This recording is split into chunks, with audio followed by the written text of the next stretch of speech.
Sampaikan sabda-Mu Tuhan, dengan bahasa yang mudah dimengerti, namun disertai kuasa ilahi. Bless the natural with supernatural power. Berkati kata-kata hamba-Mu untuk setiap orang yang haus dan lapar. Di balik kata-kata ini, di balik huruf-huruf yang muncul, yang keluar dari mulutku, biarkan ada peluru-peluru sorgawi yang mengenah ke hati. Terima kasih Bapa Sorgawi. Jamah setiap orang. Aku tahu Engkau sedang mengangkat beban. Terima kasih Tuhan.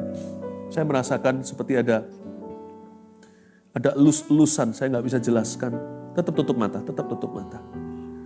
Saya rasakan seperti Tuhan elus-elus dada beberapa orang, banyak orang sebenarnya yang sekarang lagi berbeban berat. Itulah sebabnya hatiku masyiku. Saya merasakan seperti ada sesuatu terangkat.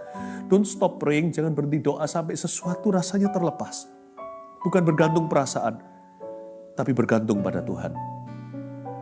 Tuhan akan memberikan kelegaan.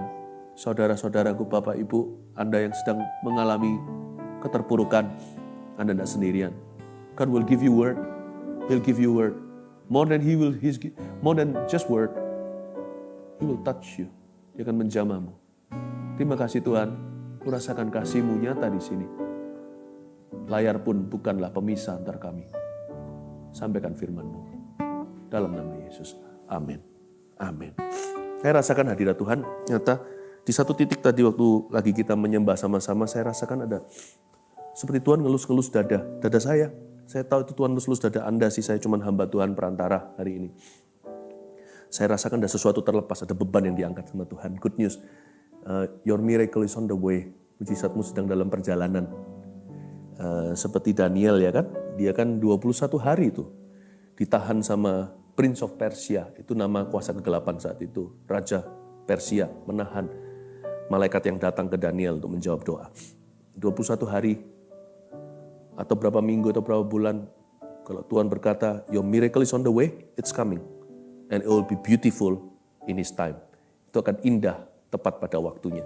So don't worry ya, your God knows where you are. Tuhan tahu di mana Anda berada. Tuhan sangat mengasihimu.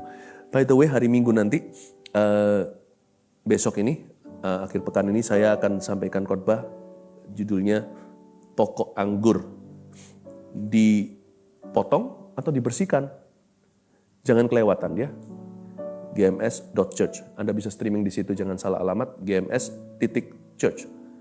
Anda akan di sana nanti kita akan bisa bercermin, berkaca, Anda dan saya yang mana.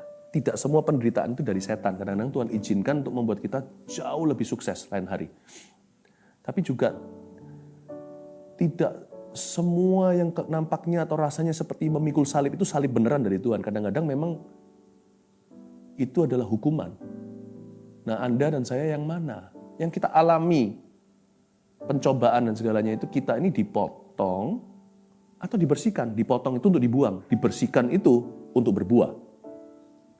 You dan me yang mana? Jangan sampai kelewatan. Saya terbeban sekali untuk Anda mendengarkan firman ini. Tapi sekarang saya kasih something lebih simple. Sebuah renungan. Judulnya Anda bisa catat. Berhasil di dalam penjara jiwa. Saya rasakan tadi waktu sembahyang, waktu berdoa, menyembah sama-sama. Banyak hati yang sedang dalam penjara. Badannya sih masih di rumah. Bahkan masih bekerja. Tadi ini baru pulang kerja nih. Tapi jiwanya terperangkap. Di dalam hari ini yang tidak menentu. Hari kemudian yang tidak pasti. Ada satu orang yang beneran di penjara, namanya Yusuf di Perjanjian Lama. Kejadian pasal 39 ayat yang ke-20 sampai 23. Nah, mari kita belajar dari Yusuf hari ini gimana dia tabah. Supaya jangan sampai ada di antara Anda yang merasa terjebak di sekarang. Lalu nanti nggak bisa move on besok hari. Jangan sampai hidup dalam penyesalan. Dan siapa suruh kita hidup dalam kekalahan? Kalau di luar kita itu apa yang rasanya seperti kalah itu hanyalah keadaan. Kekalahan itu di dalam diri. Jadi kalau kita nggak mau kalah, di dalam hati kita tidak pernah mau ngalah sama kuasa kegelapan, sama kuasa mengeluh, sama negativity, semua kenegatifan, kita nggak akan kalah. Semua di luar ini hanyalah keadaan dan itu di luar kendali kita. Hati harus menang. Ya.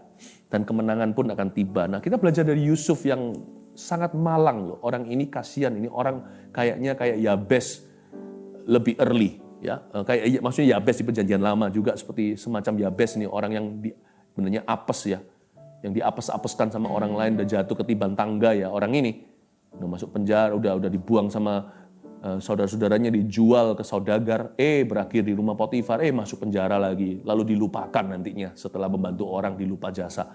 Ini orang kayaknya malang after malang, selalu nggak untung, ya. Nah, tapi gimana dia bisa tabah ya di masa-masa itu sebelum dia jadi Perdana Menteri, bahkan jadi Bapak Firaun. Jadi orang nomor 2 yang sesungguhnya nomor 1, orang nomor 1 pun di Mesir tunduk sama dia. Ini jadi orang yang sangat-sangat adikuasa di negara orang. Sebelum masa itu terjadi, bagaimana orang ini bisa jaga hati? Kita lihat.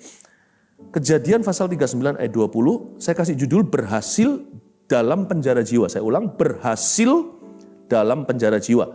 Kita baca sama-sama. Ya, Anda juga bisa baca di rumah-rumah.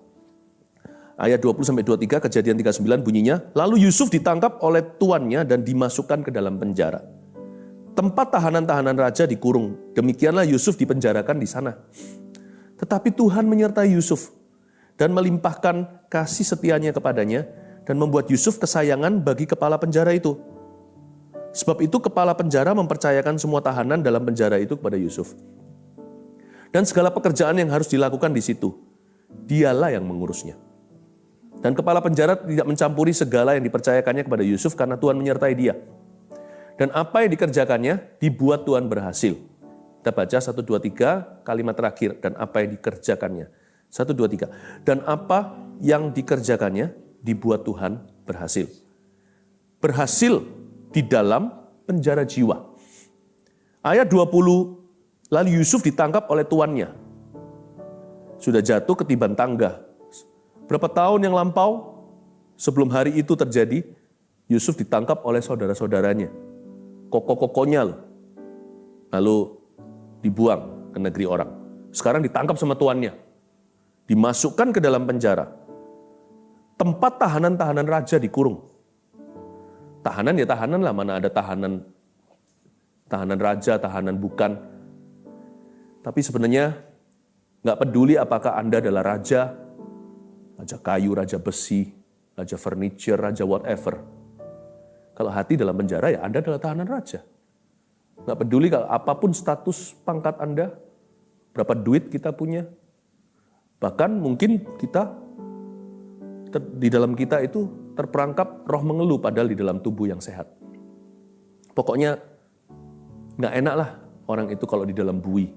Si Yusuf ini dimasukkan ke dalam penjara. Nah, kalau sekarang hari-hari ini banyak orang di rumah karantina karena wabah.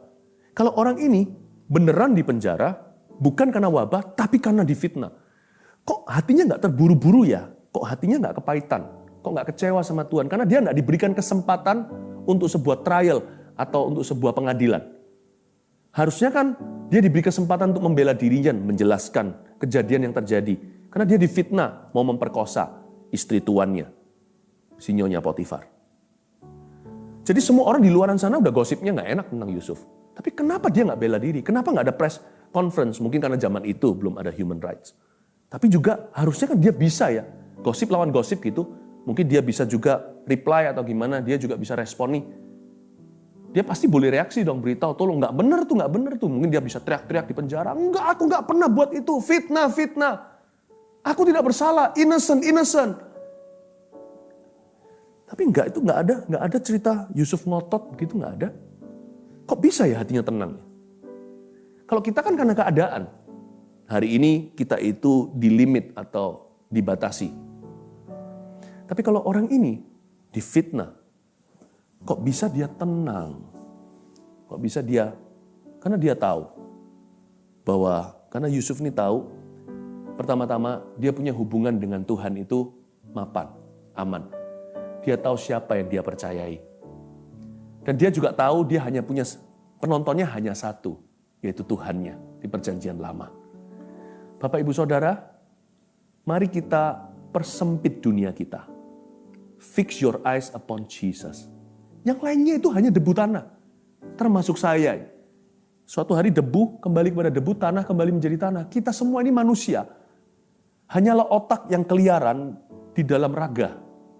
Kita mikir apa, nggak semua dalam kendali kita. Sebentar nanti mikir ini, mikir itu. Tadi kompor dimatiin belum ya? Aduh nanti orang itu mikir gimana gitu. Kenapa kita takut dengan debu dan tanah? Takutlah akan Allah. Hiduplah untuk Allah, hiduplah untuk Tuhan. Jangan hidup untuk manusia. Tidak ada satu manusia pun sudah selesai hidupnya kecuali yang mati. Jadi semua masih jalani hidupnya masing-masing. Kenapa hidup bagi orang? Masing-masing hiduplah untuk Tuhan. Yusuf itu tahu pada siapa dia percaya. Punya juru selamat dalam situasi yang sangat terpuruk itu penting sekali. Karena dia punya pegangan hati yang bukan sifatnya filosofi atau psikologi. Tapi pegangannya adalah hadirat Allah yang menyertai. Dan dia tahu dia aman dalam hadirat itu. Dia disembunyikan di balik tangan Tuhan. Tenang saja. Hati-hati jangan put on extra stress on you. Waduh gimana nih kerjaan, nanti orang ngomong apa segalanya. Do what you must, do what's necessary, do what you have to. Lakukan apa yang harus. Pilih-pilih selektif. Jangan sampai kita itu memikirkan terlalu jauh yang bukan di ranah kita. Jangan coba jadi Allah dalam segala situasi. Jangan coba jadi Tuhan. Serahkan pada Tuhan apa yang menjadi milik Tuhan. Pada kaisar apa milik kaisar. Bagianmu adalah bagianmu sendiri. Lakukan itu. Nah sekarang bagaimana dia bisa berhasil dalam penjara jiwa? Oke? Kita lihat sekarang ayat yang ke-23. Nanti saya akan kasih Anda saran-saran praktis ayat 21. Tetapi Tuhan menyertai Yusuf dan melimpahkan kasih setianya kepadanya dan membuat Yusuf kesayangan bagi kepala penjara itu. Tetapi Tuhan menyertai Yusuf. Yusuf itu hatinya tertuju pada penyertaan Allah. Satu, gimana caranya berhasil dalam penjara jiwa kita? Apapun yang memenjarakan hati kita hari ini. Satu, tulis itu, temukan harapan di depan. Ya, find something to look forward to. Ini termasuk sangat aplikatif untuk saat-saat banyak orang sedang social distancing, karantina di rumah, atau staying home. Ya, find something to look forward to. Temukan harapan di depan.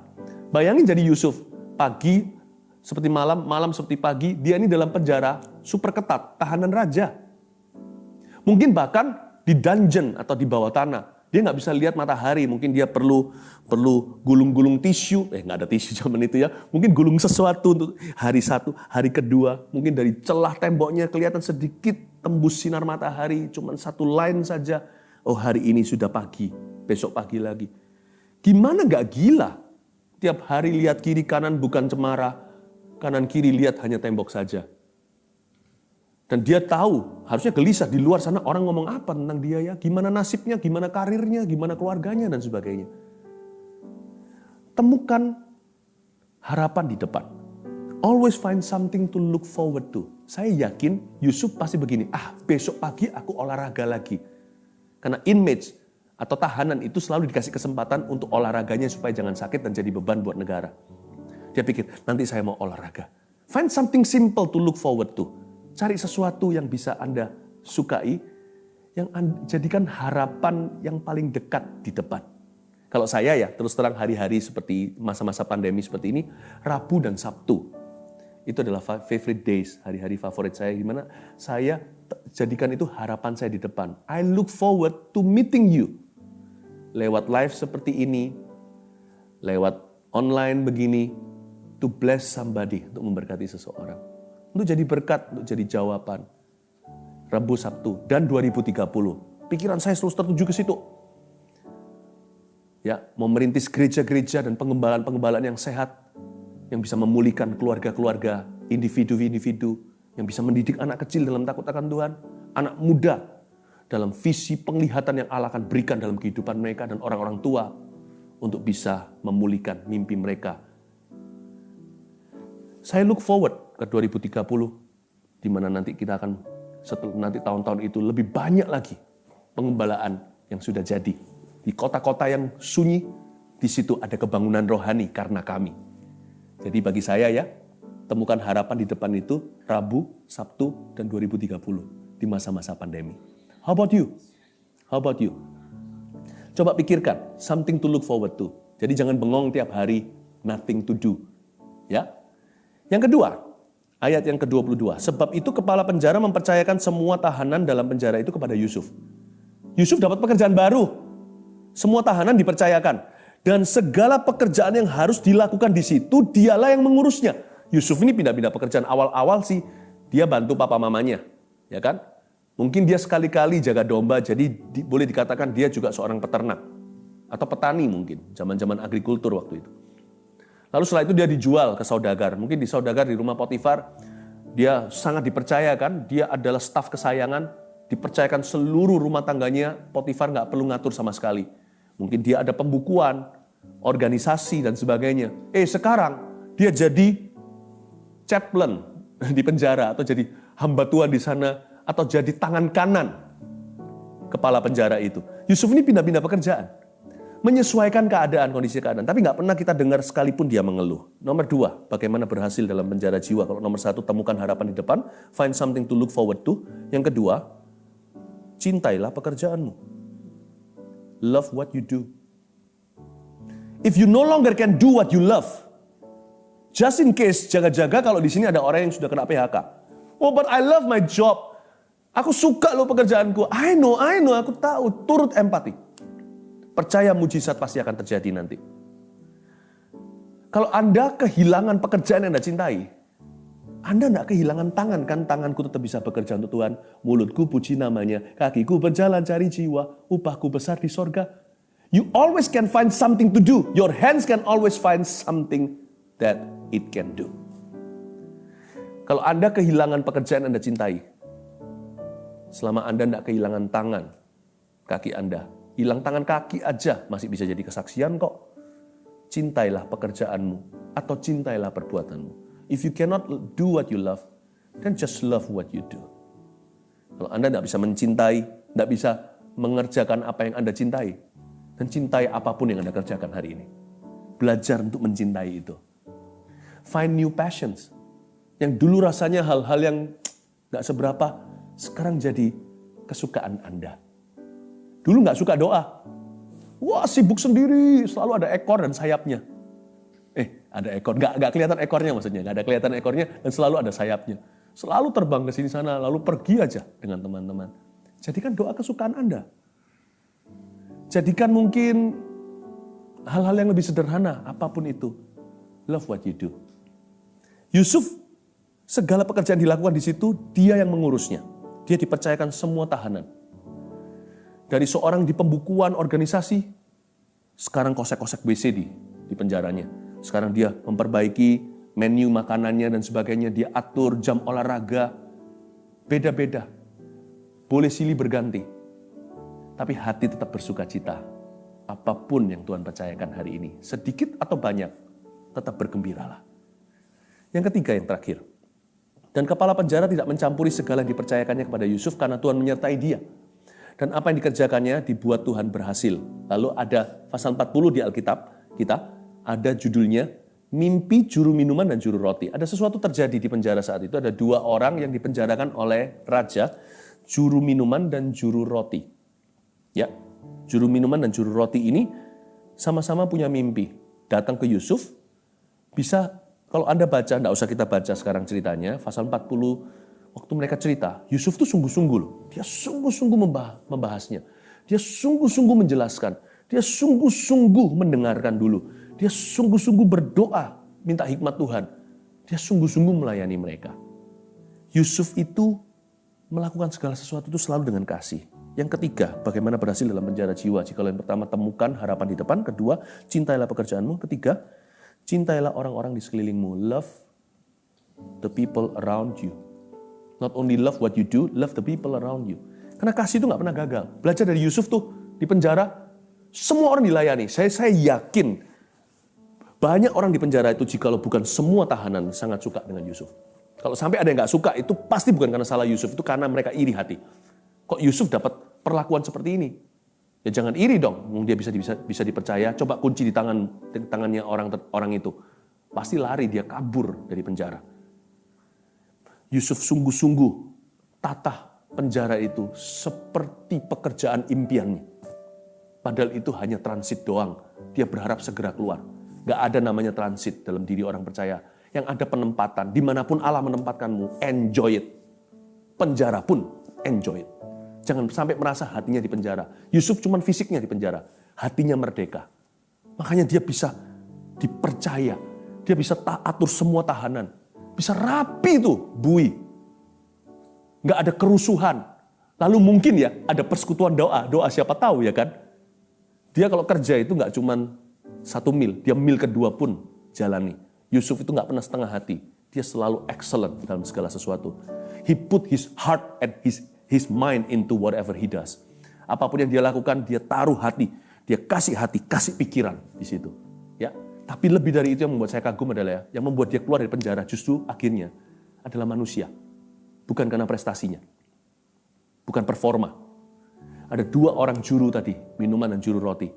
Dua-dua dilayani dengan sungguh-sungguh. Sekalipun Yusuf sempat dilupakan oleh mereka, suatu hari ketika Firaun mendapatkan mimpi yang tidak ada satu orang pun di Mesir bisa menafsirkan, orang yang pernah merasa diberkati oleh Yusuf di dalam penjara, merasa ditolong oleh hikmatnya, buka bicara, oh iya, ada seseorang yang aku tahu. Itulah perjalanannya menjadi Perdana Menteri negara adik kuasa saat itu. Kasih tidak pernah gagal. Pokoknya, love the people around you. Love them. Love them like crazy. Love them to the max. Baik itu orang-orang sendiri, ataupun orang-orang yang baru kita kenal, siapapun juga yang Tuhan taruh di sebelah, di sekeliling kita, perlakukan dengan baik dan benar. Anda tidak akan pernah tahu yang mana akan menyelamatkanmu suatu hari nanti. Yang mana akan mendatangkan promosi ilahi dalam kehidupan Anda. Kasih semua orang. Kadang-kadang saya punya satu pikiran, sebenarnya ya, juru minuman dan juru roti itu kan salah satu akhirnya dihukum sama raja, yang satu lagi dipromosikan. Sebenarnya dua-dua itu pernah mengecap pelayanan Yusuf. Yusuf mengasihi mereka sungguh-sungguh. Ya, sebenarnya kalau menurut saya, 2 orang ini harusnya dua-dua dihukum mati. Ya, saya spekulasi. Tapi satu akhirnya diselamatkan. Kayaknya mereka berdua ini memang orang gak terlalu baik. Tapi karena Tuhan melihat dan memandang Yusuf, seseorang yang mengasihi sesamanya dia dalam keadaan apapun, seorang yang selalu memberikan yang terbaik apapun yang dia kerjakan, di penjara pun dia tidak berubah.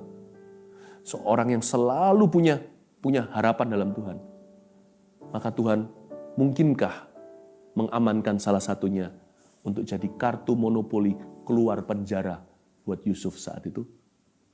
You know, love never fails because you love. Because you love, karena Anda mengasihi Tuhan. Akan ada heaven, sorga akan punya kejutan yang tidak terduga. Tuhan tidak pernah menggagalkan orang yang mengasihi. Itu artinya kasih tidak pernah gagal. Tuhan jadikan itu menjadi urusan dan tanggung jawab pribadinya. Orang yang mengasihi tidak boleh gagal rancangan Allah. Tahukah Anda? Orang lain pun terciprat berkat dari juru minum juru roti itu. Meskipun dua-dua mungkin layak mati, siapa tahu cerita sesungguhnya seperti apa. Satu diamankan, satu nyawanya dipelihara karena pelayanan kasih Yusuf di penjara. 3 hal, dengan ini saya selesai. Berhasil dalam penjara. 1, temukan harapan Anda. Ingat, harapan atau visi kita adalah jiwa kita. Adalah jendela jiwa kita. The window of your soul is your vision, my friends. Is your hope. Yusuf tidak mau dikekang di dalam penjara. Hatinya harus merdeka. Temukan harapan di depan. Temukan sesuatu untuk Anda harapkan. Besok mau itu, minggu depan, dan sebagainya. Karena itulah jendela jiwamu. Find something to look forward to.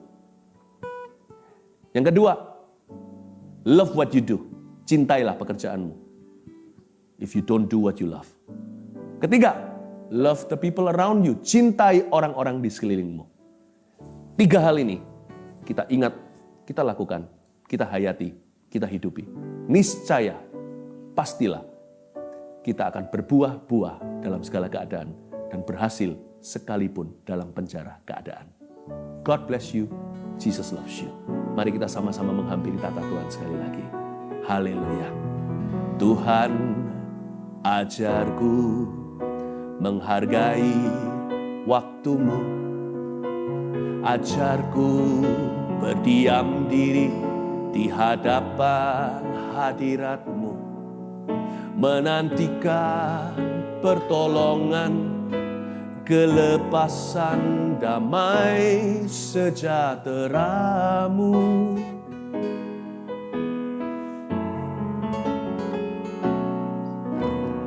Tuhan, ajarku memahami firman-Mu, ajarku mengucap syukur dalam segala perkara, memuji-Mu, menyembah-Mu, memasyurkan keagungan cinta-Mu.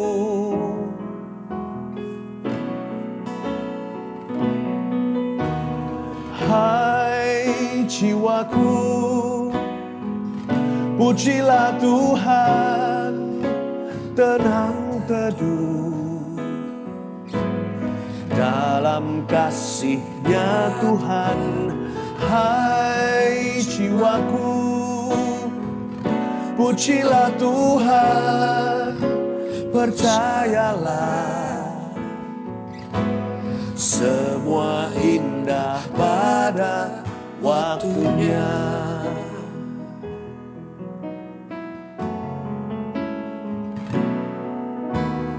Tuhan, ajarku menghargai waktu-Mu, ajarku berdiam diri di hadapan hadirat-Mu, menantikan pertolongan, kelepasan, damai sejahtera-Mu.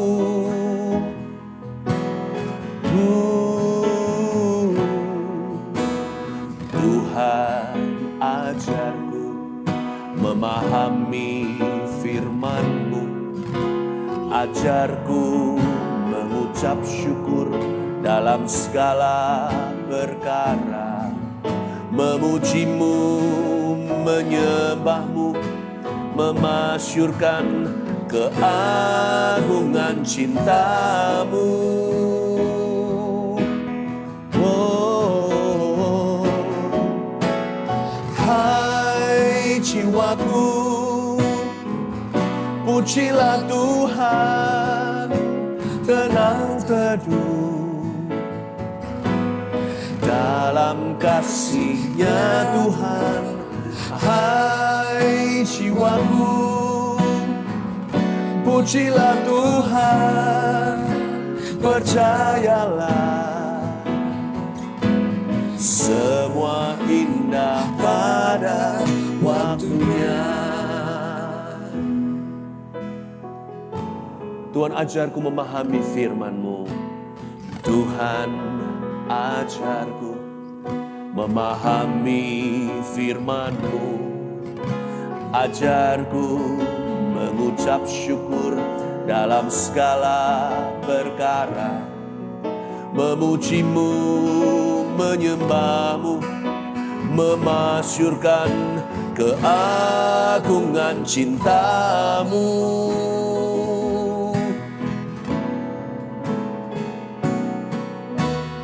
Hai jiwaku, pujilah Tuhan, tenang teduh dalam kasih-Nya Tuhan. Hai jiwaku,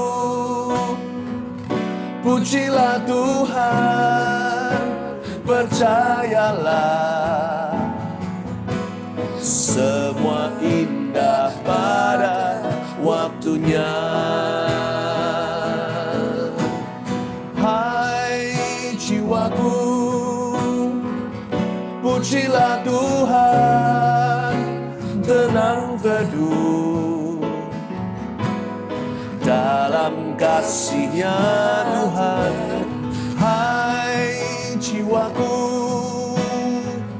pujilah Tuhan, percayalah semua indah pada.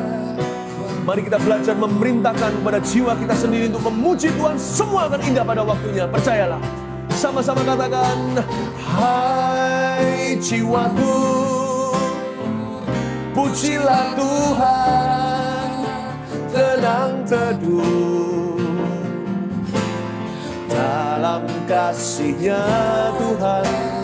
Hai jiwaku, pujilah Tuhan, percayalah semua indah pada waktunya.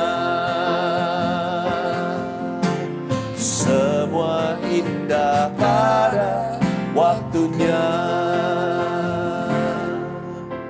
Semua indah pada waktunya.